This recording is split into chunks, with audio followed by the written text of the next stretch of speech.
welcome you, incredible, curious mind, to the deep dive. Great to be diving in. Have you ever had that feeling, that deep down sense that you're meant for more? Like you're a rock star, but maybe everyday life feels a bit, well, flat. Yeah. Stuck in a rut, maybe? Or just questioning things? We're just tired of the same old patterns, right? Yeah. We've all been there. And our source today, it offers a really potent, kind of no-nonsense way out. Indeed. Today we're taking a deep dive into Jen Sincero's bestseller, You Are a Badass. We'll be pulling directly from the book, looking at her key ideas. And the mission. Well, the mission is to help you unpack not just what she says, but really how her insights can help you tap into your own power, to make that shift from just wanting change To actually deciding on it. Yeah. And then doing something. Exactly. Deciding, then taking action. Yeah, think of this as your guide to unleashing that inner badass. We've got surprising insights, super relatable stories. And definitely some humor along the way. Absolutely. Yeah. Enough to keep you hooked on, getting well-informed about you. So get ready to maybe question some things about living your most awesome life. Okay.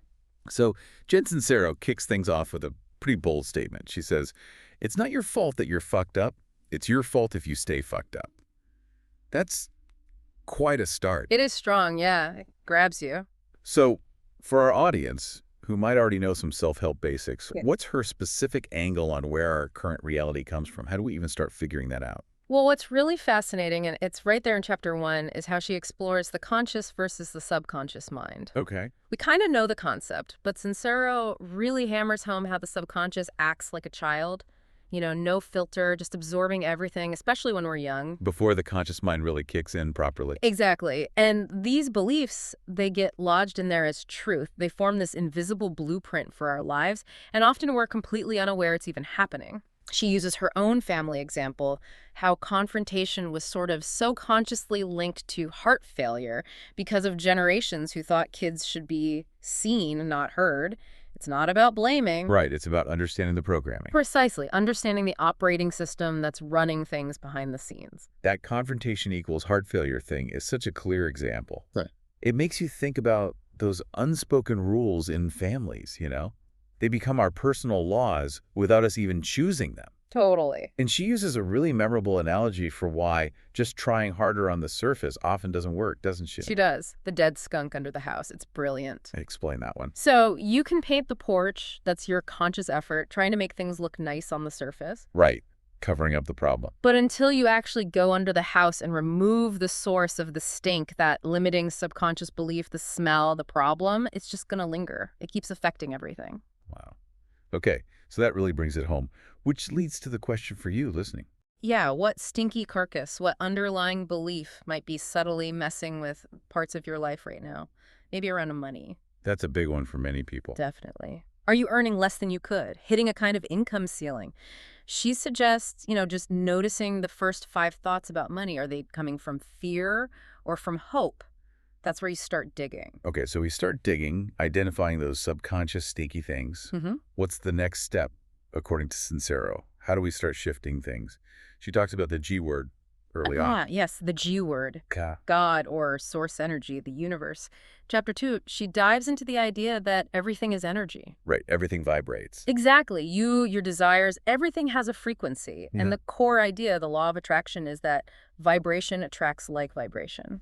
Which many people have heard of, but what's her take? Well, her emphasis isn't just thinking positive thoughts. It's about consciously mastering this energy, raising your frequency by aligning your actions, your feelings, and your beliefs with what you actually want. So it's more holistic than just affirmations. Much more. She uses her line dancing story, how she went from thinking it was lame to totally loving it, just dancing her heart out. I remember that part. It shows how we can shift our energy, connect to something bigger, find joy unexpectedly, just by, engaging fully and letting go of those judgments. That idea of shifting frequency is powerful. Yeah. And it seems really connected to being present, doesn't it? We talk about being present a lot, but she has this chapter, Present as a Pigeon. How does she make that tangible? Oh, chapter 3. It's so relatable. She's in yoga, struggling with pigeon pose. Nah, been there. And her mind is just going nuts, worrying about injury, criticizing herself for past stuff. Then for a moment, she calls it. She surrenders to the pose, feels bliss. And then the mind starts up again. Right. Her point isn't just don't overthink. It's that we waste so much precious time chasing the squirrels around our brains, worrying, complaining, when actually we might be sitting in a full-blown miracle right now. We just don't see it. Exactly. Animals, kids, they're the masters of presence, she says. They just are. It feels like we're constantly missing out because our focus is elsewhere.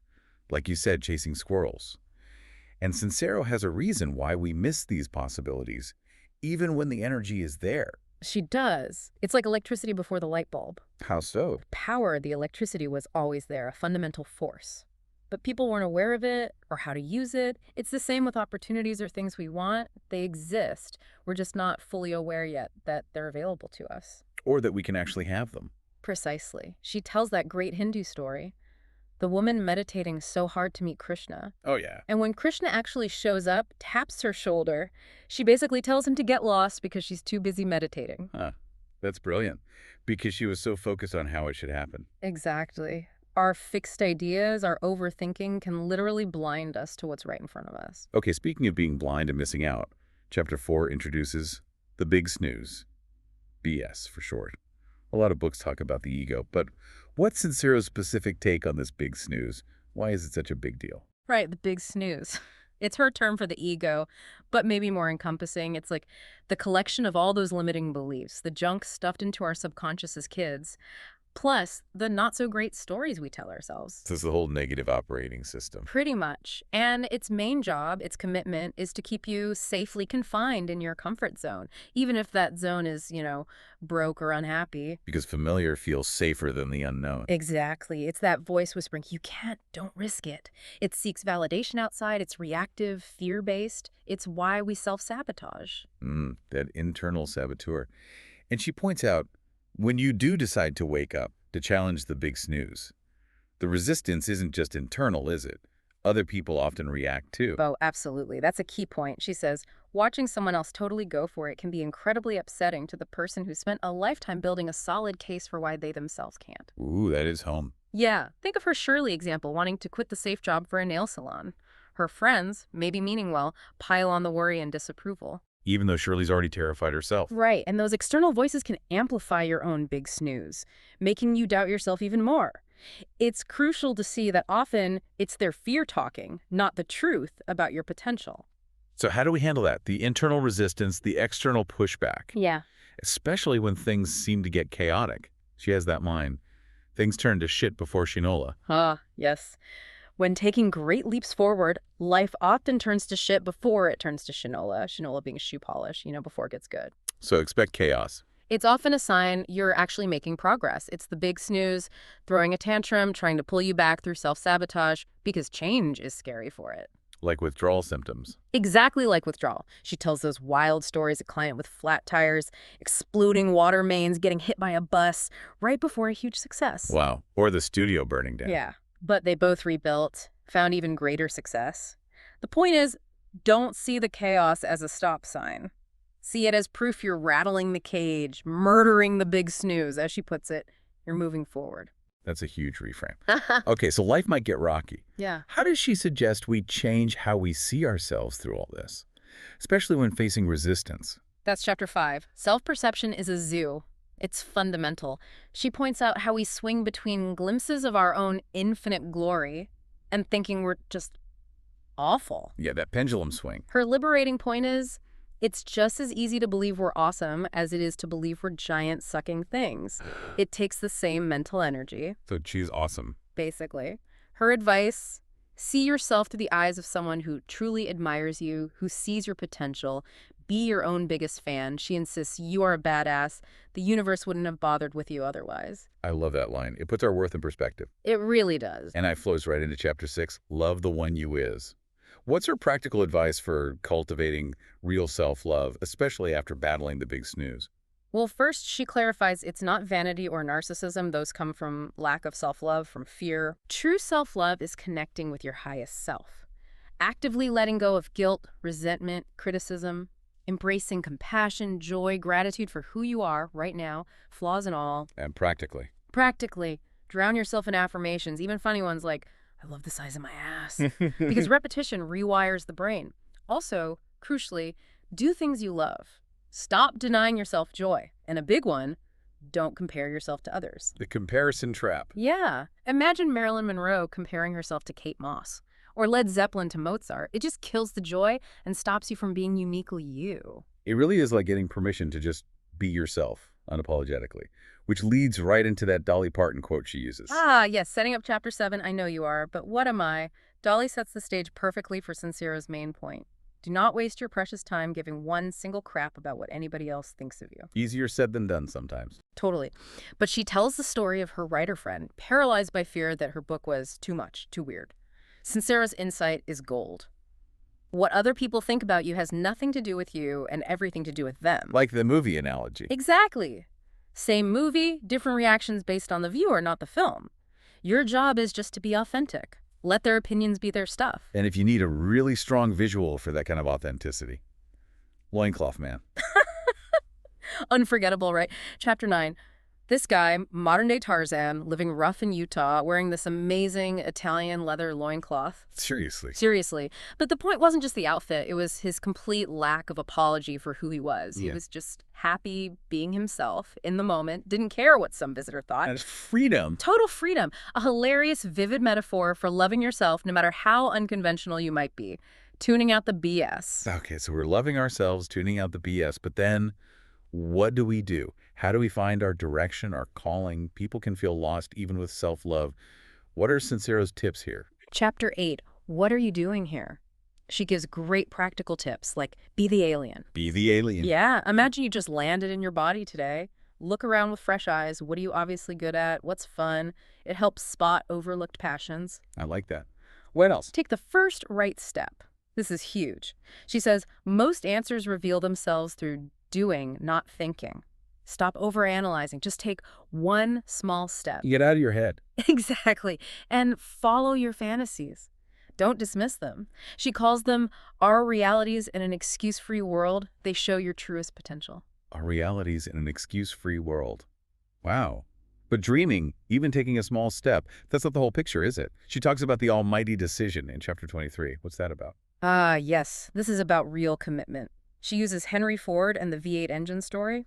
Engineer said impossible. Ford decided it was possible, and they eventually did it. Because he wouldn't back down. Exactly. Sincero says, so often we pretend we've made a decision when what we've really done is signed up to try until it gets too uncomfortable. Ouch. True, though. A real decision means cutting off other options, no plan B. She reminds us, the only failure is quitting. Everything else is just gathering information. Think Jordan, Edison. So it's being all in, no matter what. Does that apply to something like money, too? That seems harder for people sometimes. Oh, absolutely. Chapter 24, money, your new best friend. She sees money as energy, currency, flow. Right. She tells her own story, driving a wreck, feeling guilty about wanting money, then deciding to buy a fancy Audi Q5 before having the cash. That took guts. It forced her to up-level her idea of what's possible and find the means.